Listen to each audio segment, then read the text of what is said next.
The journey of the eternal soul begins now. Assalamualaikum warahmatullahi wabarakatuh. Pernahkah kamu merasa hidupmu seperti sedang ditulis, namun kamu tidak tahu siapa yang sedang menulisnya? Ada satu ayat dalam Al-Quran yang tidak hanya dibaca manusia, tetapi dijaga langsung oleh malaikat penulis takdir. Ayat ini tidak berisik, tidak sering dibicarakan, namun setiap kali ia hadir dalam kesadaran, arah hidup seseorang perlahan berubah. Bukan karena ayat itu mengubah kehendak Allah, tetapi karena ayat ini mengubah posisi manusia di hadapan takdirnya. Dan jika malam ini hatimu bergetar saat mendengarnya, bisa jadi ayat ini sedang memanggilmu kembali. Bab 1. Ayat yang tidak pernah ditinggalkan malaikat. Ayat ini bukan sekadar rangkaian huruf yang tersusun rapi dalam mushaf, melainkan cahaya yang bergerak bersama perjalanan ruh manusia. Ia hadir bukan hanya ketika dibaca, tetapi ketika disadari. Banyak ayat diturunkan untuk dibaca, dipahami, dan diamalkan. Namun ayat ini seakan diturunkan untuk menyertai langkah, menyertai niat, bahkan menyertai lintasan hati yang belum sempat menjadi kata. Para malaikat yang ditugaskan menulis takdir tidak pernah berpaling darinya, karena ayat ini menjadi poros keseimbangan antara kehendak ilahi dan pilihan manusia. Ia tidak memaksa, tidak menekan, namun diam-diam mengarahkan. Siapa yang hidup tanpa menyadarinya tetap berada dalam jangkauannya. Dan siapa yang menyadarinya akan merasakan bahwa hidupnya tidak pernah benar-benar dibiarkan berjalan sendiri. Dalam dimensi yang tak terlihat, malaikat bekerja dengan ketelitian yang melampaui pemahaman manusia. Mereka tidak hanya mencatat apa yang tampak di mata, tetapi apa yang bergetar di dalam dada. Ayat ini menjadi semacam cermin ruhani bagi mereka, untuk menimbang apakah langkah seorang hamba lahir dari keikhlasan atau sekadar kebiasaan, dari kepasrahan atau dari keangkuhan yang tersembunyi. Ketika ayat ini hadir dalam kesadaran, malaikat mencatatnya bukan sebagai rutinitas ibadah, melainkan sebagai tanda hidupnya hati. Dan hati yang hidup memiliki pengaruh besar terhadap arah takdir, karena takdir bukan hanya soal peristiwa, melainkan tentang kesiapan jiwa menerima keputusan Allah dengan ridha. Tidak semua ayat memiliki hubungan langsung dengan lintasan takdir, namun ayat ini berdiri di wilayah yang sangat halus, wilayah antara doa dan keputusan, antara harap dan ketetapan. Ia menjadi penanda bahwa seorang hamba sedang menempatkan dirinya pada posisi yang benar di hadapan Tuhannya. Bukan di atas, bukan pula sejajar, melainkan tunduk dengan penuh kesadaran. Para malaikat mengenali posisi ini, karena dari sinilah takdir ditulis dengan nuansa yang berbeda. Bukan takdir yang selalu mudah, tetapi takdir yang selalu bermakna. Dan makna itulah yang seringkali lebih menyelamatkan daripada kenyamanan. Seringkali manusia bertanya mengapa hidupnya terasa berat, mengapa doa seakan tertahan, dan mengapa jalan terasa sempit. Padahal bukan langit yang tertutup, melainkan hati yang belum sepenuhnya hadir saat bersentuhan dengan ayat ini. Ayat yang dijaga malaikat ini tidak menuntut kesempurnaan amal, tetapi kejujuran dalam berserah. Ketika dibaca dengan hati yang masih penuh tuntutan, ia terasa biasa. Namun ketika dibaca dengan hati yang telah lelah, berharap pada selain Allah, ia berubah menjadi pelukan yang tak terlihat. Di saat itulah, malaikat menulis bukan hanya apa yang terjadi hari ini, tetapi apa yang akan dibukakan esok hari. Ayat ini mengajarkan bahwa takdir tidak selalu turun sebagai jawaban cepat, tetapi sering turun sebagai proses penyucian. Ia tidak mengubah keputusan Allah, namun mengubah cara seorang hamba berjalan menuju keputusan itu. Dan perubahan cara berjalan inilah yang diperhatikan oleh para malaikat penulis takdir. Mereka melihat bagaimana ayat ini membentuk sikap batin. Apakah hamba itu semakin lembut, semakin rendah, dan semakin sadar bahwa segala sesuatu berasal darinya. Jika itu yang terjadi, maka ayat ini telah menjalankan tugasnya, bukan hanya dijaga oleh malaikat, tetapi menjadi penjaga bagi jiwa yang menghidupkannya. Bab 2. Saat ayat ini menjadi titik awal penulisan takdir. Takdir tidak pernah turun secara tiba-tiba tanpa hikmah. Ia selalu melewati jalur yang lembut namun pasti, dan ayat ini berada di awal jalur itu. Sebelum peristiwa terjadi, sebelum keputusan tampak di permukaan hidup, ayat ini telah lebih dulu bergetar di wilayah batin seorang hamba. Ia bekerja bukan dengan suara keras, tetapi dengan kesadaran yang perlahan tumbuh. Para malaikat mengenali getaran ini sebagai tanda kesiapan ruh menerima ketentuan Allah. Bukan kesiapan untuk selalu senang, tetapi kesiapan untuk tunduk tanpa syarat. Disinilah takdir mulai ditulis dengan pertimbangan yang tidak hanya adil, tetapi penuh kasih sayang. Manusia sering mengira takdir adalah garis kaku yang tidak bisa disentuh. Padahal, takdir memiliki ruang yang hanya bisa dimasuki oleh kejujuran hati. Ayat ini membuka ruang itu. Ketika seorang hamba membacanya dengan kesadaran bahwa dirinya lemah dan Allah Maha menentukan, malaikat mencatat posisi batin tersebut sebagai titik awal. Titik ini bukan mengubah kehendak Allah, tetapi menentukan bagaimana kehendak itu turun dalam bentuk yang dapat ditanggung oleh jiwa. Ada takdir yang menghancurkan orang yang sombong, namun menguatkan orang yang berserah. Ayat inilah yang membedakan keduanya. Di hadapan ayat ini, ego manusia tidak memiliki tempat untuk bersembunyi. Ia memanggil kejujuran yang paling dalam, yang sering kali dihindari oleh manusia sendiri. Para malaikat mencermati apakah ayat ini dibaca sebagai permintaan atau sebagai pengakuan. Permintaan masih menyisakan kehendak diri, sementara pengakuan melahirkan kepasrahan. Ketika pengakuan itu hadir, catatan takdir mulai berubah bentuk. Bukan berubah isinya, tetapi berubah cara ia akan dialami. Dari yang terasa sebagai hukuman menjadi pelajaran. Dari yang tampak sebagai kehilangan menjadi jalan pulang. Ayat ini juga mengajarkan bahwa takdir bukan sekadar apa yang akan terjadi, tetapi siapa diri kita saat sesuatu terjadi. Dua orang bisa menerima peristiwa yang sama, namun merasakannya dengan makna yang berbeda. Perbedaan itu ditulis jauh sebelum peristiwa datang, saat ayat ini pertama kali menyentuh kesadaran. Malaikat menulis apakah hati itu keras atau lunak, apakah jiwa itu melawan atau menerima. Dari sanalah arah perjalanan ditentukan, bukan untuk membedakan siapa yang dicintai Allah, tetapi untuk menempatkan setiap hamba pada pelajaran yang paling sesuai baginya.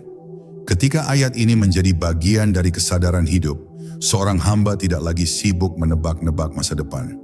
Ia berjalan dengan keyakinan bahwa apapun yang ditulis tidak akan keluar dari kebijaksanaan Allah.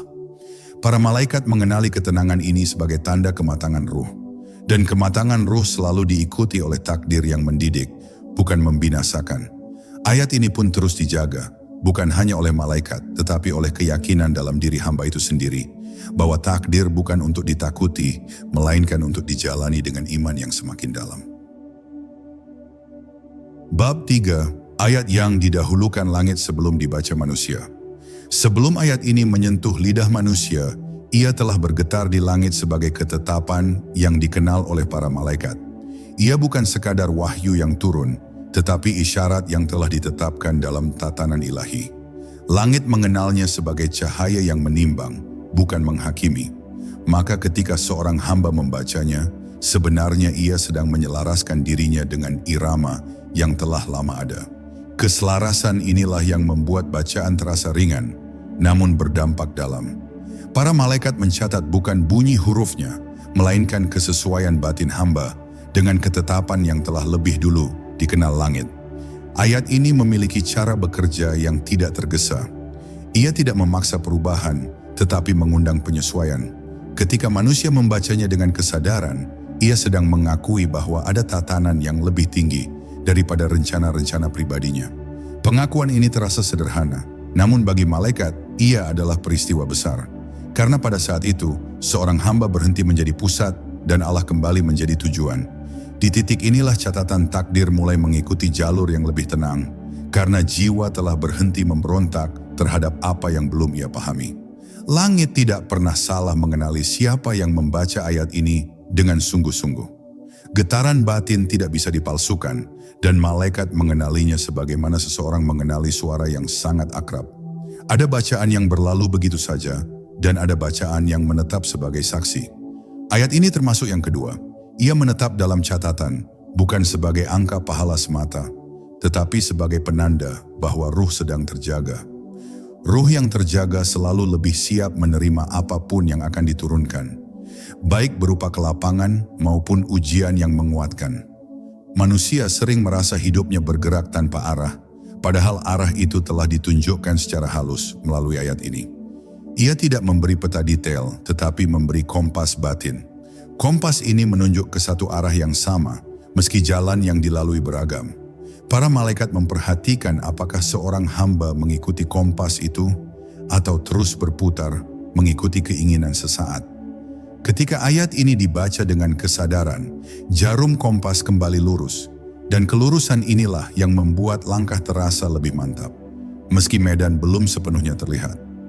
Ayat yang didahulukan langit ini mengajarkan bahwa ketenangan bukan hasil dari menguasai keadaan, melainkan dari menyelaraskan diri dengan kehendak Allah. Ketika keselarasan itu tercapai, malaikat mencatat sebuah perubahan yang tidak selalu tampak di luar, namun terasa di dalam. Hati menjadi lebih lapang, pikiran lebih jernih, dan jiwa lebih siap menerima apapun yang datang. Di sanalah ayat ini menjalankan fungsinya secara utuh, menjadi jembatan antara langit dan hati manusia, agar takdir yang turun tidak terasa asing, melainkan terasa seperti kepulangan. Bab 4, ayat ini menyentuh niat sebelum amal. Sebelum sebuah perbuatan dilihat oleh manusia, niat telah lebih dulu bergetar di hadapan langit. Ayat ini hadir tepat di wilayah itu, wilayah yang tidak tersentuh oleh pandangan, namun sangat menentukan nilai. Para malaikat penulis takdir tidak menunggu amal terjadi untuk mulai mencatat, mereka telah menulis sejak niat terbentuk. Ayat ini menjadi cahaya yang menyingkap arah niat tersebut. Apakah ia lahir dari kerinduan kepada Allah atau dari keinginan untuk dipandang? Di titik inilah ayat ini bekerja paling dalam, karena ia berbicara langsung kepada kejujuran yang seringkali disembunyikan oleh manusia sendiri. Banyak orang melakukan kebaikan dengan tangan, namun hatinya masih bernegosiasi dengan dunia. Ayat ini tidak menolak kebaikan itu, tetapi menatanya. Ketika dibaca dengan kesadaran, ia membersihkan niat secara perlahan, bukan dengan paksaan, tetapi dengan pengertian yang tumbuh. Para malaikat mencermati perubahan halus ini karena perubahan niat selalu lebih berharga daripada perubahan perilaku. Perilaku bisa dipelajari, tetapi niat hanya bisa diluruskan oleh kesadaran yang jujur. Dan kejujuran inilah yang menjadi dasar penulisan takdir yang lebih lembut. Ayat ini mengajarkan bahwa amal tanpa niat yang bening akan terasa melelahkan, sementara niat yang bening akan membuat amal terasa ringan meski berat secara lahir. Malaikat mengenali perbedaan ini dengan sangat jelas. Ketika ayat ini hidup dalam kesadaran, mereka mencatat bahwa seorang hamba tidak lagi bergerak untuk membuktikan diri, melainkan untuk mendekatkan diri. Pergerakan batin ini mengubah cara takdir dialami. Ujian tidak lagi dipahami sebagai penolakan, tetapi sebagai penyempurnaan. Keterlambatan tidak lagi dimaknai sebagai penahanan, tetapi sebagai penjagaan.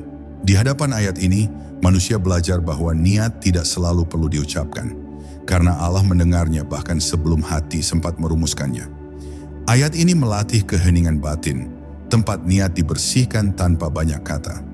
Para malaikat mencatat keheningan ini sebagai tanda kedewasaan ruh, karena hanya jiwa yang matang yang mampu diam tanpa kehilangan arah. Dari keheningan itulah keputusan-keputusan besar seringkali lahir, bukan dengan kebisingan, tetapi dengan keyakinan yang tenang. Ketika ayat ini benar-benar menyentuh niat, seorang hamba tidak lagi terlalu sibuk menghitung hasil. Ia berjalan, beramal, dan berserah dengan irama yang selaras. Para malaikat menulis takdirnya dengan ketelitian yang penuh rahmat, karena mereka melihat bahwa niatnya telah menemukan tempatnya. Ayat ini pun menjadi penjaga yang halus, menjaga agar niat tidak kembali ternodai oleh kepentingan diri. Dan di sanalah perjalanan hidup mulai terasa lebih jujur, lebih ringan, dan lebih dekat dengan tujuan sejati, bertemu Allah dengan hati yang bersih. Bab 5, ayat ini tidak diberi kepada sembarang hati. Tidak semua hati mampu menerima ayat ini dengan kedalaman yang sama, bukan karena ayat ini memilih, tetapi karena hati manusia berada pada tingkat kesiapan yang berbeda. Ayat ini ibarat cahaya yang lembut. Ia tidak memaksa mata yang tertutup untuk terbuka, namun akan menerangi siapapun yang bersedia menatapnya. Para malaikat mengetahui bahwa ketika ayat ini mulai terasa berat di dada, sesungguhnya itu bukan beban, melainkan tanda bahwa hati sedang disentuh untuk dibangunkan. Kebangkitan batin ini tidak selalu nyaman, karena ia menyingkap lapisan-lapisan diri yang selama ini tersembunyi di balik kesibukan dan kebiasaan. Hati yang masih dipenuhi tuntutan dunia seringkali membaca ayat ini tanpa rasa, sebagaimana seseorang melewati jalan yang sudah terlalu sering dilewati. Namun ketika hati mulai lelah, bergantung pada selain Allah, ayat ini berubah menjadi undangan yang lembut namun tegas. Ia mengajak jiwa untuk berhenti sejenak, menoleh ke dalam, dan bertanya dengan jujur tentang arah hidup. Para malaikat mencatat momen ini sebagai pergeseran penting, karena saat seorang hamba mulai bertanya dengan tulus, ia sedang membuka pintu bagi takdir yang lebih mendidik daripada sekadar memuaskan. Ayat ini tidak pernah datang untuk menghibur ego, tetapi untuk menenangkan ruh. Karena itu, ia sering terasa asing bagi hati yang masih sibuk membangun citra diri. Ayat ini mengikis keinginan untuk terlihat dan menggantinya dengan kebutuhan untuk benar. Para malaikat mengenali perubahan ini sebagai tanda kemurnian yang mulai tumbuh. Dari sinilah takdir diturunkan, bukan untuk meninggikan nama, tetapi untuk meninggikan derajat batin. Dan derajat batin yang tinggi seringkali berjalan bersama kehidupan yang sederhana, namun penuh makna. Ada saat-saat tertentu ketika ayat ini tiba-tiba terasa sangat dekat, seakan berbicara langsung tanpa perantara. Itu bukan kebetulan. Itu adalah saat ketika hati berada dalam keadaan paling jujur, paling rapuh, dan paling siap untuk dibimbing. Para malaikat menuliskan keadaan ini dengan perhatian khusus, karena kerentanan yang diserahkan kepada Allah adalah bentuk kekuatan yang jarang dimiliki. Ayat ini pun menjadi teman setia di saat-saat seperti itu, menjaga agar jiwa tidak tersesat oleh rasa takut atau putus asa. Ketika ayat ini telah benar-benar diterima oleh hati, ia tidak lagi dibaca sebagai kewajiban, tetapi sebagai kebutuhan. Seorang hamba tidak merasa lengkap tanpanya, sebagaimana seorang musafir merasa kehilangan arah tanpa petunjuk. Para malaikat melihat keterikatan ini sebagai tanda cinta yang tenang, bukan cinta yang menuntut balasan. Dari cinta yang tenang inilah, takdir mengalir dengan cara yang lebih lembut. Bukan berarti tanpa ujian, tetapi selalu disertai pemahaman. Dan pemahaman itulah yang menjadikan ayat ini bukan hanya dijaga oleh malaikat, melainkan menjadi penjaga bagi hati yang telah menemukan tempat pulangnya. Bab 6. Saat ayat ini dibaca dalam keadaan terjatuh. Ada saat dalam hidup ketika manusia tidak lagi memiliki apapun untuk dibanggakan, selain kejujuran atas kelemahannya sendiri. Pada saat itulah ayat ini paling dekat, paling hidup, dan paling mudah menyentuh hati. Ia tidak datang untuk menegur dengan keras, tetapi untuk merangkul dengan keheningan. Para malaikat mengenali keadaan ini sebagai momen penting, karena ketika seorang hamba membaca ayat ini dalam keadaan terjatuh, ia tidak sedang mencari pengakuan, melainkan pertolongan. Dan pertolongan yang diminta dengan ketulusan selalu dicatat dengan tinta rahmat. Dalam keterjatuhan, banyak topeng runtuh dengan sendirinya. Ambisi, gengsi, dan tuntutan untuk terlihat kuat perlahan kehilangan cengkeramannya. Ayat ini hadir di sela-sela keruntuhan itu, membersihkan sisa-sisa perlawanan batin yang masih tersisa. Para malaikat mencatat proses ini bukan sebagai kegagalan, tetapi sebagai pemurnian. Karena hanya hati yang telah hancur dari kesombongan yang mampu menerima cahaya tanpa menolaknya. Di titik inilah, takdir mulai ditulis dengan kelembutan yang jarang dialami oleh jiwa yang selalu merasa mampu. Ayat ini mengajarkan bahwa jatuh bukanlah akhir, melainkan undangan untuk melihat diri sendiri dengan lebih jujur. Ketika dibaca dalam keadaan terpuruk, ayat ini tidak menjanjikan jalan pintas keluar, tetapi menawarkan ketenangan untuk bertahan. Para malaikat memahami perbedaan ini dengan sangat jelas. Mereka mencatat bahwa hamba tersebut tidak sedang menuntut perubahan keadaan, melainkan sedang belajar berdamai dengan ketetapan. Dan kedamaian inilah yang sering membuka pintu-pintu yang sebelumnya tertutup rapat. Seringkali manusia baru menyadari nilai ayat ini ketika semua pegangan dunia terasa rapuh. Di saat itulah, ayat ini menjadi satu-satunya sandaran yang tidak goyah. Para malaikat melihat bagaimana seorang hamba menggenggam ayat ini bukan dengan keyakinan yang keras, tetapi dengan harapan yang lembut. Harapan yang tidak memaksa, tidak menuntut, namun terus bertahan. Harapan seperti inilah yang membuat catatan takdir tidak lagi dingin, melainkan syarat dengan kasih sayang yang halus namun nyata.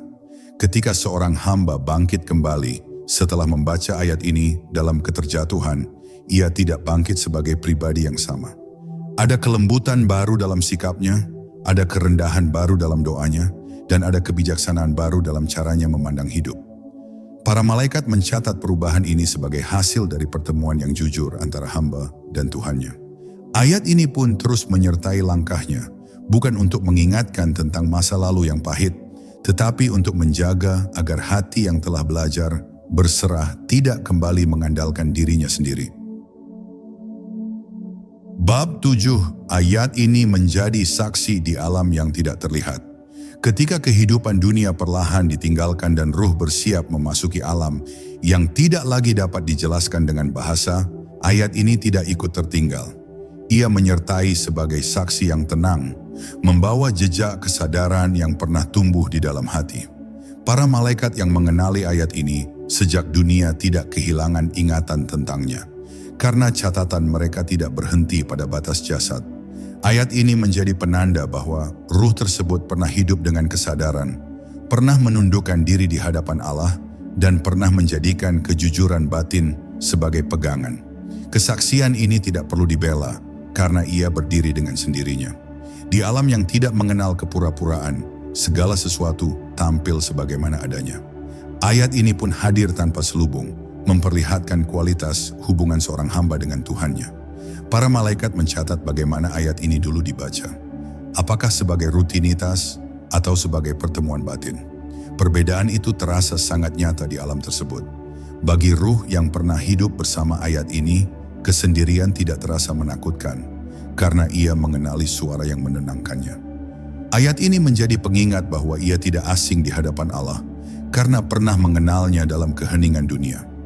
Ayat ini juga menjadi cahaya pembeda antara ruh yang gelisah dan ruh yang tenang.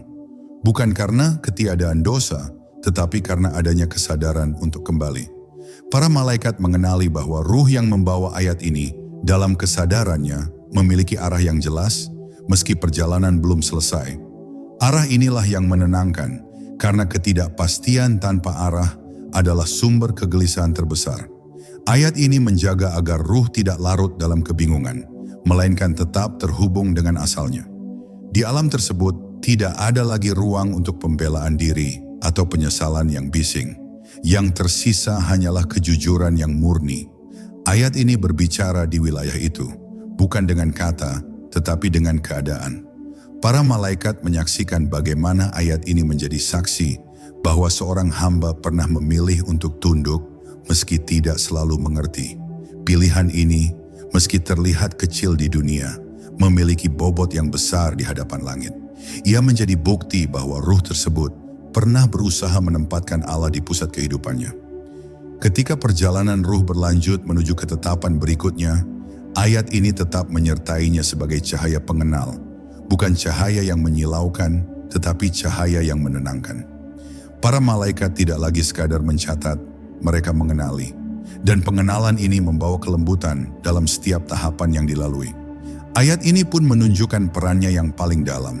Bukan hanya dijaga oleh malaikat penulis takdir, tetapi menjadi saksi abadi bahwa seorang hamba pernah hidup dengan hati yang terarah kepada Allah, meski dunia seringkali menariknya menjauh. Bab 8, ayat ini datang saat sunyi menjadi guru. Ada ayat yang paling sering mengetuk hati bukan di tengah keramaian, melainkan di saat sunyi mengambil alih ruang batin. Ayat ini termasuk di antaranya.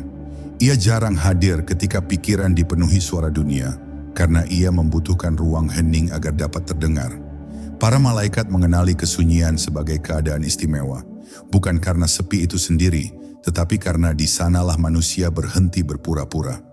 Ketika ayat ini dibaca dalam sunyi, ia tidak bersaing dengan apapun. Ia langsung menyentuh lapisan terdalam jiwa, tempat kejujuran berdiam tanpa hiasan. Sunyi sering disalahpahami sebagai kekosongan, padahal ia adalah ruang pembelajaran yang paling jujur. Ayat ini memanfaatkan ruang itu dengan cara yang lembut namun mendalam.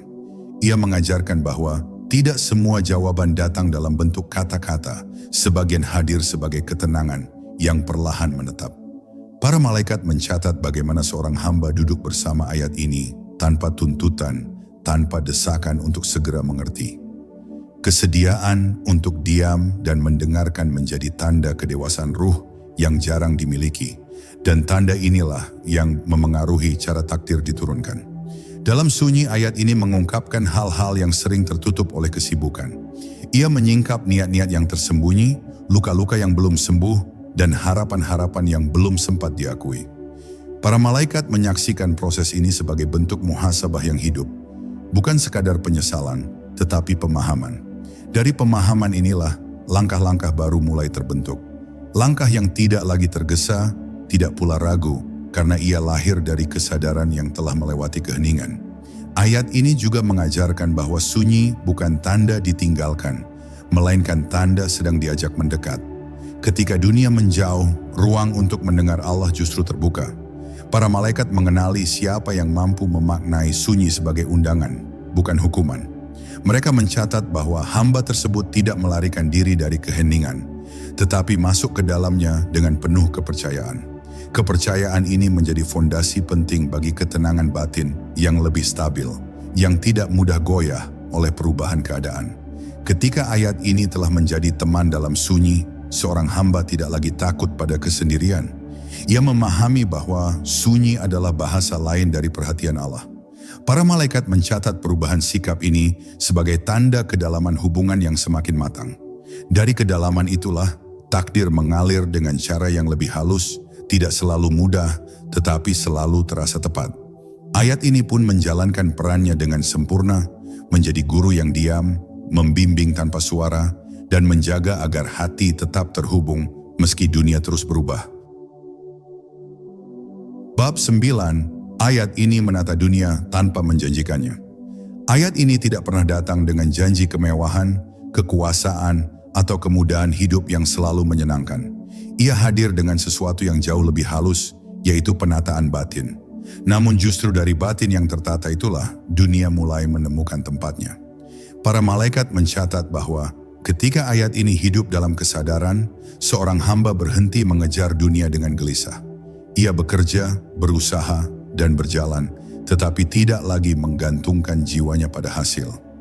Sikap batin inilah yang membuat urusan dunia perlahan teratur, bukan karena dikejar, tetapi karena ditempatkan pada porsinya. Dunia sering menjadi berat bukan karena banyaknya tanggung jawab, melainkan karena harapan yang tidak terkelola. Ayat ini mengajarkan pengelolaan yang lembut, bukan dengan mengurangi usaha, tetapi dengan membersihkan keterikatan. Para malaikat mengenali bahwa ketika keterikatan berkurang, hati menjadi lebih lapang dalam menerima apapun yang datang. Dari kelapangan inilah, keputusan-keputusan hidup menjadi lebih jernih. Bukan lagi berdasarkan dorongan takut atau serakah, tetapi berdasarkan kesadaran akan apa yang diridai Allah. Kesadaran ini membawa ketenangan yang tidak bergantung pada keadaan luar. Ayat ini menanamkan pemahaman bahwa dunia adalah amanah, bukan tujuan akhir. Ketika pemahaman ini meresap, cara memandang keberhasilan pun berubah. Keberhasilan tidak lagi diukur dari banyaknya yang dimiliki, tetapi dari seberapa sedikit hati terikat. Para malaikat mencatat perubahan ini sebagai kemajuan ruhani yang nyata. Dan kemajuan seperti ini sering diikuti oleh keberkahan yang tidak selalu terlihat, namun terasa. Hidup menjadi lebih sederhana, tetapi tidak kosong. Lebih tenang, meski tidak selalu mudah. Seringkali orang terkejut melihat bagaimana seseorang yang dekat dengan ayat ini tampak mampu menjalani hidup dengan ringan. Bukan karena ia bebas dari masalah, tetapi karena ia tidak lagi memikul semuanya sendirian. Ayat ini mengajarkan seni menyerahkan beban kepada Allah tanpa meninggalkan tanggung jawab. Para malaikat melihat keseimbangan ini sebagai tanda kedewasaan yang tinggi. Dari keseimbangan inilah, takdir dunia diturunkan dengan cara yang lebih teratur, tidak penuh gejolak yang melelahkan. Ketika ayat ini telah menata batin, dunia pun mengikuti dengan sendirinya. Bukan sebagai pusat perhatian, tetapi sebagai ladang pengabdian. Para malaikat mencatat bahwa seorang hamba telah memahami fungsi hidupnya di dunia, bukan untuk menguasai tetapi untuk menjaga dan memaknai. Dari pemahaman inilah ayat ini menjalankan perannya secara utuh, menata dunia tanpa menjanjikannya, memberikan ketenangan tanpa harus menghilangkan ujian, dan mengarahkan jiwa agar tetap berdiri seimbang di antara tanggung jawab dunia dan kerinduan kepada Allah. Bab 10. Saat ayat ini memanggilmu kembali. Ada saat tertentu ketika ayat ini terasa sangat dekat, seakan tidak lagi dibaca dari luar, melainkan bangkit dari dalam diri. Panggilan itu tidak keras, tidak mendesak, namun sulit diabaikan. Ia hadir sebagai kesadaran yang lembut, mengingatkan bahwa arah hidup perlu diluruskan kembali. Para malaikat mengenali momen ini sebagai undangan pulang, bukan karena seseorang telah tersesat jauh, tetapi karena setiap jiwa sesekali perlu diingatkan akan pusatnya. Ayat ini menjadi penunjuk jalan yang tenang, membawa hati kembali kepada Allah tanpa rasa terpaksa. Ketika panggilan itu diterima, seorang hamba tidak langsung menjadi sempurna, namun ia menjadi jujur. Kejujuran inilah yang paling dicatat oleh para malaikat, karena darinya lahir kesungguhan untuk berubah. Ayat ini tidak meminta janji besar, ia hanya meminta kesediaan untuk berjalan dengan sadar. Kesediaan ini mengubah cara takdir dijalani. Bukan berarti ujian berhenti, tetapi ujian tidak lagi terasa sebagai ancaman. Ia dipahami sebagai bagian dari perjalanan yang memiliki arah yang jelas. Ayat ini mengajarkan bahwa kembali kepada Allah tidak selalu berarti menjauh dari dunia, tetapi menata ulang hubungan dengannya. Seorang hamba tetap hidup, bekerja, dan berinteraksi, namun dengan pusat yang berbeda. Para malaikat mencatat pergeseran pusat ini sebagai perubahan besar, meski dari luar tampak biasa. Dari sinilah ketenangan yang lebih stabil mulai tumbuh. Ketenangan yang tidak bergantung pada pujian atau penilaian, karena ia bersumber dari keyakinan bahwa hidup sedang berjalan sesuai dengan kehendak Allah. Dalam proses kembali ini, ayat ini sering menjadi teman setia di saat-saat ragu. Ia tidak memberikan jawaban instan, tetapi menghadirkan keyakinan bahwa jawaban akan datang pada waktunya. Para malaikat mencatat kesabaran ini sebagai bentuk kepercayaan yang matang. Kepercayaan yang tidak menuntut kepastian segera, namun tetap melangkah dengan mantap. Dari sikap inilah, takdir dibukakan lapis demi lapis, sesuai dengan kesiapan jiwa untuk memahaminya. Ketika seorang hamba telah benar-benar merespons panggilan ayat ini, hidupnya mungkin tidak menjadi lebih mudah, tetapi menjadi lebih bermakna. Para malaikat mengenali bahwa tujuan perjalanan telah jelas, meski jalan masih panjang. Ayat ini pun menutup perannya dengan sempurna, bukan sebagai akhir, tetapi sebagai awal dari kesadaran yang berkelanjutan. Kesadaran bahwa setiap langkah, setiap diam, dan setiap doa berada dalam pengawasan Allah. Dan bahwa takdir, seberat apapun, selalu dapat dijalani dengan tenang ketika hati telah kembali kepadanya. Takdir tidak pernah salah menulis. Yang sering keliru hanyalah cara kita membaca tanda-tandanya. Ayat ini tidak menjanjikan hidup tanpa luka, tetapi menjanjikan makna di balik setiap luka. Jika malam ini hatimu terasa lebih tenang, mungkin bukan karena hidupmu berubah, tetapi karena hatimu sudah kembali kepada Allah. Dan ketika hati telah kembali, takdir apapun tak lagi menakutkan.